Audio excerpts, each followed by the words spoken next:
This is your official gift wrapping, eggnog sipping, dream decorating station. Pet Life Radio. Let's talk pets.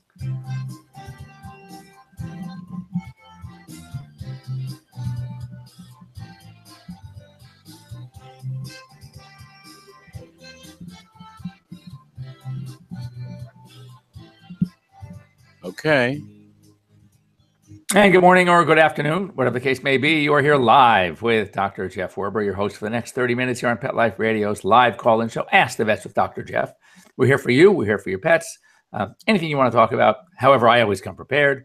And just want to talk pets. Want to thank our sponsors for letting us be here with you. Bravecto, that's 12-week protection, fleas and ticks, and More Than a Cone, raising awareness of animal welfare through the arts, and of course, Save This Life microchip. And I hope you all had a very safe, fun Thanksgiving. Here in the West in Los Angeles, kind of unusual weather for Thanksgiving, 90 degrees.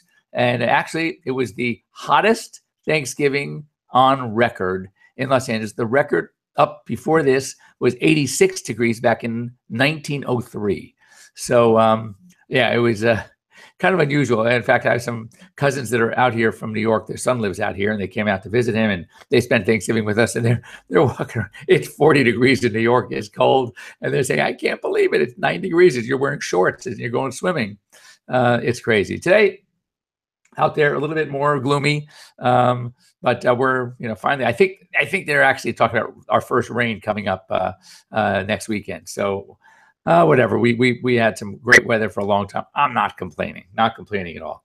So like to know that that Thanksgiving did go well and safe for everybody and their pets. There's so many warnings out there.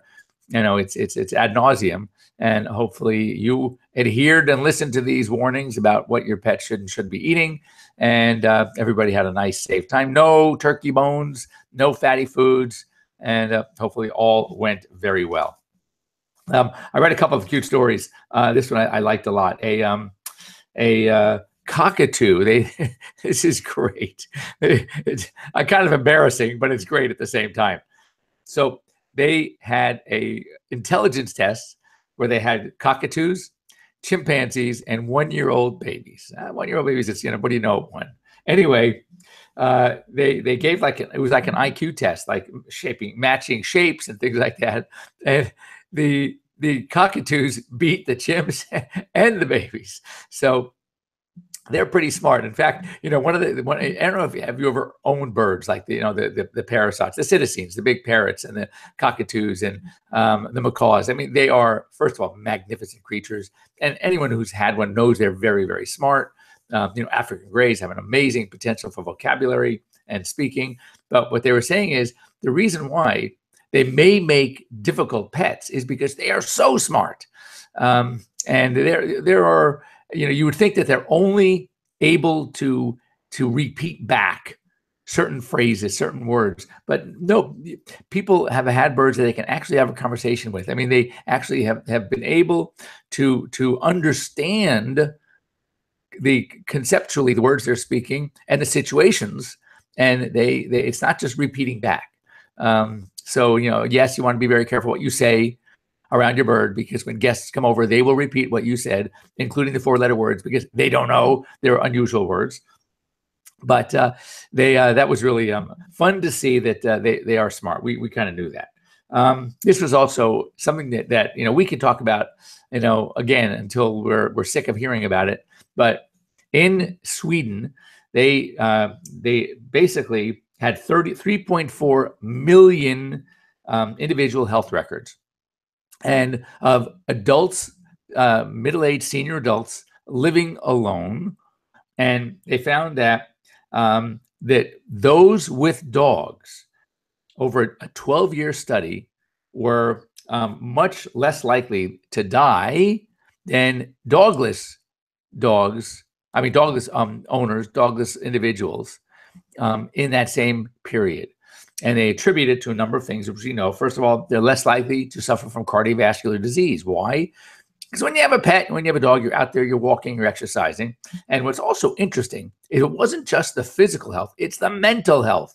And having a dog, these people had much more of an active social life, social contacts. You walk, and I say this all the time. It's amazing the effect that dogs or pets in general, mostly dogs, is when I'm talking about walking outside. But during good weather, most municipalities, most cities have restaurants with outdoor seating and like a little patio area. And if you're walking down this one such restaurant, you're walking past a restaurant and people are sitting and enjoying their meal, unless you know them, you are not going to stop and start a conversation. But if they have a dog with them, or if you have a dog with you, it's amazing how many people stop and start talking and socializing and talking about the pet. I mean, it's amazing. It's very mentally enriching to have pets. And again, it doesn't shock me at all. I mean, I notice it all the time. I can't walk down the street and not stop when somebody has their dog, and I'm not the only one. So I think that I could see this, and so it's very important. If you have seniors in your life that are living alone, whether it's one who lost a spouse, and I would definitely think very long and hard and consider getting them a dog. I think it's literally good for their health. This is also an interesting study. So there are squirrels are one of the animals that hibernate.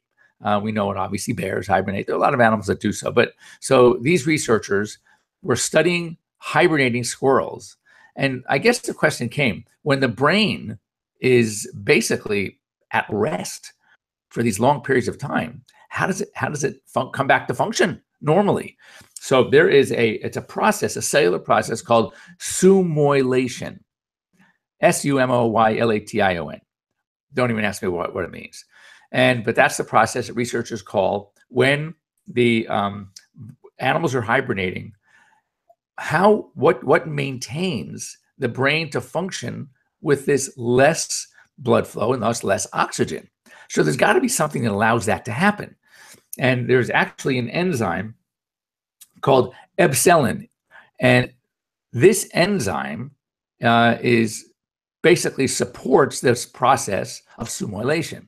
So there's something that this enzyme does that allows the brain to function. It still functions, but it's functioning on less oxygen. So they now have identified this enzyme, and they've so far have injected it into mouse brains and studied flow and oxygen. They started to deprive the brain activity and deprive the blood flow and oxygen, and yet with this enzyme, the brain had continued to function. So of course, now what they're thinking of, what potential do we have to take this epsilon enzyme and inject it into people that have had strokes, and where we have definitely know there's less brain activity, because with a stroke, it's a cardiovascular event. And that means there's less blood flow and there's less oxygen to the brain, which causes the problem. If we can use something that can enhance the ability of the brain to function, even though there's less blood flow and less oxygen. So, again, another amazing situation where literally the animals and studying animals and research that's being done in animals can actually help man as well. By the way, if there's any way you want to get a hold of us, and we'd love to hear from you, very easy. Just log on to Pet Life Radio, click on the Ask the Vets tab. You can scroll down to the Ask the Vets, and you'll see a link to a Google Hangouts. And you will join us right here live. If you have a small pet that you can fit on your lap or in your arms, make sure he's with you or she's with you. And you can ask about anything about pets. It doesn't have to be about things we're talking about, just if you have questions. Another way to get a hold of us, if you're shy or you don't have that little camera on your computer or you're not computer savvy, you can just call us, good old-fashioned way, 877-385-8882. Once again, 877-385-8882, and join us here live.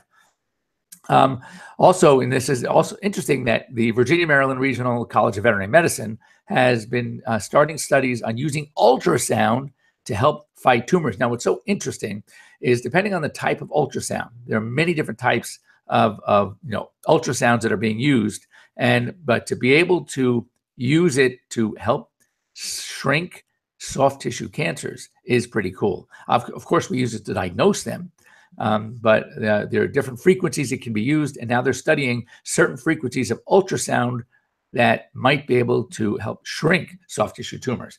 Again, that's something that if we find, if there are benefits and it can be proven and shown, again, that certainly is going to be able to help people as well. This one I loved, and many of you out there are going to love this one as well. So we have to applaud the state of Pennsylvania, who has become the 9th state, listen to this, that makes it a felony to leave pets in extreme weather conditions. That's not just the hot. Now, we already know that about 22 states, it is against the law to leave pets in hot cars, parked cars. But not all of those 22 allow either law enforcement or passersby, if they feel that pet is in danger, to break a window and free the pet. But at least it's often a misdemeanor. But in Pennsylvania, it's the 9th state that's going to make it a felony, and that's great. It's part of the animal cruelty laws, and we talked about this in weeks prior about what to do in cold weather and important measures we should take to protect our pets from the cold, just like we do during the summer to protect them from the heat. So the fact that now it's in many of these states it's a felony, I think that's great. We have to applaud the state of Pennsylvania. I think that's great. Anyway, I also, we're at that time. I want to talk about something when we come back. And, it's, two things. Number one came from a question that we're going to talk about, and that is the fear of age. Is age a disease? And we're going to talk about that as soon as we get back. And my feelings, how many people are afraid to have certain things done on their pets because they're old. And I want you to think about that for a second. And we're going to take a short break, come back, and we're going to talk about that. And we're also going to talk about, and this is a biggie for me because I hear this all the time, and it's a problem. And that is, you need to know, as pet owners, pet parents, pet caretakers, call yourselves what you'd like. You need to know what conditions you should expect that treatment needs to be lifelong. And I can tell you, and that just happened again this week, I saw a very sick dog. They had not been to me for 1.5 years, and they were on a medication for disease. And when it was over, they stopped. They never called. They never talked. And it's a big problem. So anyway, when we come back, don't go away. You stay here live with Dr. Jeff here on Pet Life Radio's Ask the Vets with Dr. Jeff. Once again, 877-385-8882 if you have any questions for me. Be right back. We'll be right back, right after these messages. Stay tuned. As a dog, I know a lot about fleas and ticks, so trust me when I say no other tasty chew protects dogs as long as Bravecto. One Bravecto chew keeps fleas and ticks away for up to 12 weeks. Be a good human and ask your vet about Bravecto. Bravecto may cause vomiting. Molly, here's your dinner. Zeus, can I get food? Don't let that happen to your precious cat. Elevate your cat's eating experience with the Cat Tree Tray. The Cat Tree Tray keeps your cat's food off the floor and conveniently located on the cat tree. It's the perfect way to eat. It's a beautiful wrought iron tray that easily attaches to your cat tree and keeps dogs and other critters out of your cat's dish. A must for multi-pet households. There's a 6-inch tray for large bowls and a 4-inch tray for smaller bowls. Purchase your Cat Tree Tray today. Go right now to cattreetray.com. That's cattreetray.com. CATTREETRAY.com.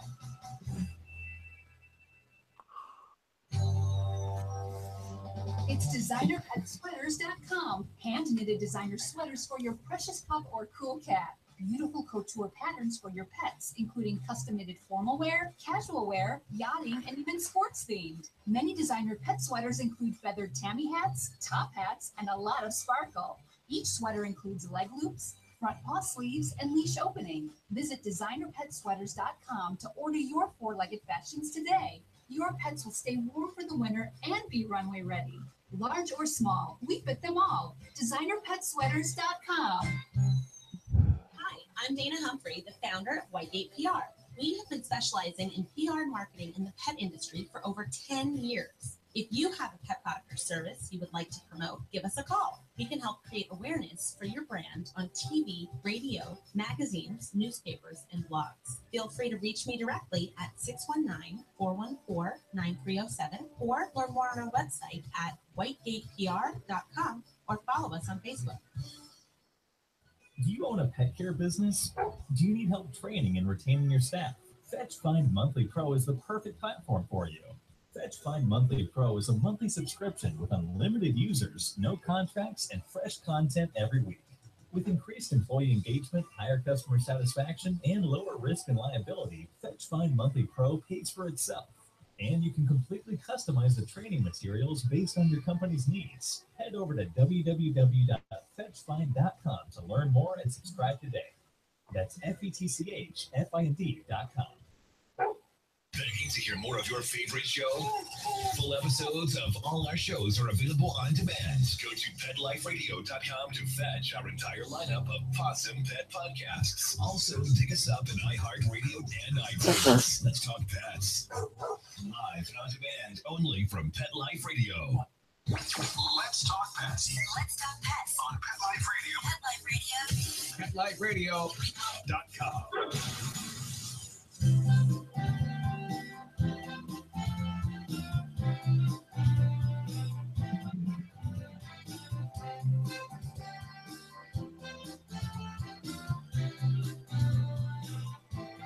Okay. And welcome back. You're here live with Dr. Jeff.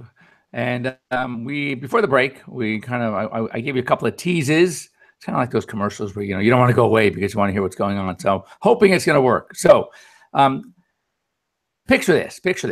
Grandma's 95 and pretty good shape. And she falls and breaks her hip. That happens a lot with the elderly. And so doctor tests her, takes her tests, and her heart's good, and her bloods came back fine. Her kidneys are great. She's really in amazing shape for a 95-year-old. Can you imagine going to Grandma and saying, "Grandma, it's amazing. You're in great shape, but we're not going to fix your hip because you're 95. So you're just going to have to suffer through it." I mean, clearly we're not going to do that. And so age is not a disease. Age is a condition that we have to work with. We have to deal with. We have to adjust our protocols, but it itself is not a disease. Case in point, when my poor Grover, who if you recall, I had to put to sleep back in June, at 16 years and 3 months, which is amazing for a Labrador. And he had a terrible cancer at 15. He spent his 15th birthday on my surgery table, removing a very ugly, aggressive mast cell, grade 3 mast cell tumor. It was bad. But my thought was this: if I do nothing, what can I expect? Nothing. So, and then I would have had to put him to sleep in the next month or two because the thing was oozing and it was getting bigger so fast. I said, you know what? Tested him. He looked great. Everything checked out fine. And I said, I'm gonna do it. I know he's old, and I'm going to use the best anesthetic protocol. It's something called sevoflurane. I'm going to mask him down. I'm not going to use drugs to slow down his heart. And he was under for about an hour and 45 minutes. And guess what? He came through like a champ and gave me another year and 3 months. I don't even think it was the tumor that eventually got him. I think the fact that he was 16 and plus. I mean, for a Labrador, that's amazing. So my feeling about this: there are certain conditions that inherently cause problems. Probably the most common one that I have to deal with clients are teeth. Now, we know that bad mouths lead to many other conditions, notably heart disease and kidney problems, because the bacteria, the oral flora that with bad mouths start will colonize at the heart valves, causing endocarditis, and also in the kidneys, causing glomerulonephritis, which is an infection of the filtration system of the kidneys. So by continually not wanting to subject the pet to some of the most safest anesthetic protocols we have, we're we're writing them off because they will get sick from other things, and something that you could have prevented. Now, if you take bloods and you find that there are issues with your pet where anesthesia might be an increased risk, then try to fix those first. What I do is if kidneys are starting, again, old dogs, you expect kidney problems. So I'm going to go up, I'll keep them on IV fluids. I'll put them on fluids for several hours before the procedure, put them on antibiotics for several days before the procedure. And we'll be very, very cautious with our protocols, making sure which drugs we can and can't use and shouldn't use. And, knock on wood, everything's going to come out fine and you'll be helping your pet. So I never use age alone as a criteria because age is not a disease. And now it happens to be a condition that we need to work and deal with in the course of our decision making, but it itself is not a disease. So go over with your veterinarian, make sure your pet is healthy in every other way. And if need be, and it's better for the pet to have a procedure done, then by all means, go ahead and do it.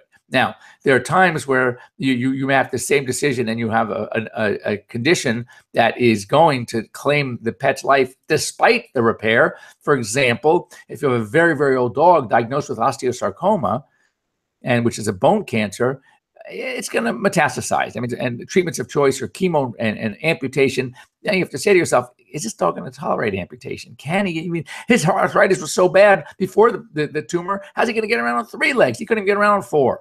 So those are the conditions where the situations where you really have to sit down, talk it over with your veterinarian, with the family. What are some other options to just what we call palliative radiation, for example? So those I understand. And sometimes when they get that bad, that's when it's time to say goodbye. But if it's something that is fixable, doable, and just don't only look at age as your reason for do or not doing something. So brings me to my next point. We have a few minutes left. I may continue this next week. I had a patient who came in last week, and we did some blood work. I hadn't seen the patient in a couple of years, and about 2 years, actually. And we finally made the diagnosis in May of 2015. The last time I saw the pet was December of 2015. They moved. Now they came back. The dog was doing okay, actually, but it was time. It was 2 years, and it was time for a physical. We do a physical, and the bloods were really bad. A particular enzyme we look at called alkaline phosphatase. High normal is 131. This dog was over 4,000. PSL, which is a pancreatic specific lipase, was like 300 or 400, and it should be about 100, 115. So clearly, this was a sick dog. Kidney values were a little high. What's amazing is the dog was not acting as sick as the bloods were indicating. I'm going through the records, and I realized that this dog was diagnosed 2 years earlier with something called Cushing's disease. And one of the hallmarks of Cushing's disease is, of course, water drinking excessively and urinating excessively because of the water drinking. But the alkaline phosphatase enzyme is extremely elevated. It could be anywhere from 500-600 up to 4,000 or 5,000. And going through the records, I asked her, I said, well, what level are you on? Maybe we have to adjust your level of the Veterol, the medicine we use. And she goes, oh, when I finished the last dose, I stopped. And I'm thinking to myself, oh my God, no, you didn't stop. You didn't call, you didn't think, you didn't ask. And I realized I had similar case with a dog with heart disease that went home with a 3-month supply of medication.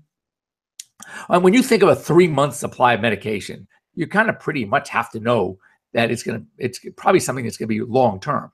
The reason we give 3 months is because a lot of times we have to adjust doses. Sometimes we start with a month and make sure the dog is okay. For example, Cushing's disease, we'll give it only a month and then do another test. So what you have to know is most of our metabolic diseases, diabetes, Cushing's disease, which is an oversecretion of the adrenal glands, Addison's disease, which is an undersecretion. These are chronic conditions that will need to be treated for the rest of your pet's life. Now, a potential exception, a cat with diabetes, because cats get type 2 diabetes, and we have seen some cats turn around to at least the point where they don't need insulin anymore, and just diet and oral medication might help.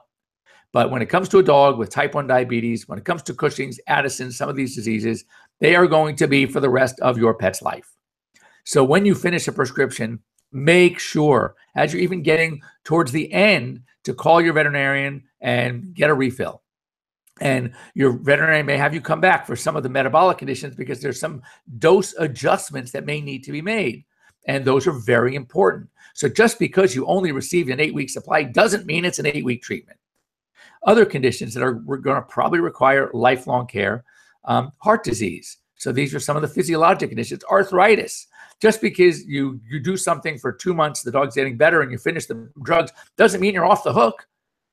Some of these things need to be treated. Now, you may not want to go with drugs the whole time. You may want to think of acupuncture. You may want to think about laser treatment. You may want to think about some nutraceuticals. I mean, there are many ways to treat these things, but most likely something will need to be given for the rest of your pet's life.